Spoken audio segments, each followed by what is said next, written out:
Assalamu alaikum, урматтуу мекендештер, дыйкандар, фермерлер. Могул аянтта биз жылда жүгөрү силаска себебиз, жана ошондой эле даңга дагы себеп практика жүзүндө көрүп атабыз. Үсүк Көл областында Ак Суу району Тепке айылы Рейна кенч чарбасы.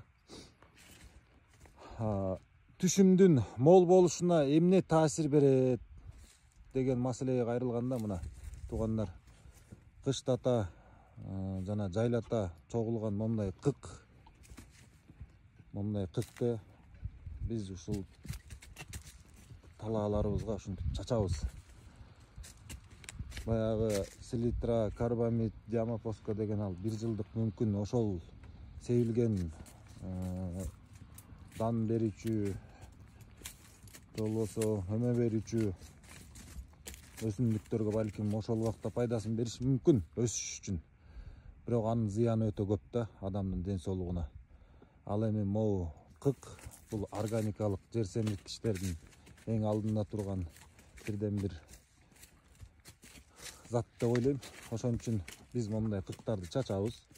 Монтип талаага келип төгүлтүрүп, анан бул жерден жүктөп дароо бул талаага чачабыз. Мондай 1 гектарга 40-45 тоннага чейин биздин көлөмүбүз жетет. Могул жерде 15 гектар жер. Ушул жерде мына элден сатып алынган жерлер. Кудайга шүгүр, ушул жерге биз 7 жылдан бери жүгөрү себеп келебиз. Мына монтип кып чачабыз. Анан туугандар, бул кыкты чачып туруп, анан айдайбыз.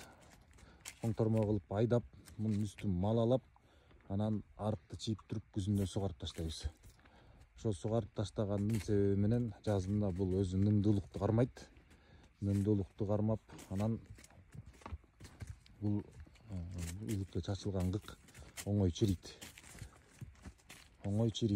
Ошо менен жигиттер жылыга кык чачсаңыздар, мисалы үчүн бизде тажрыйбада 93 тонна силас алганбыз.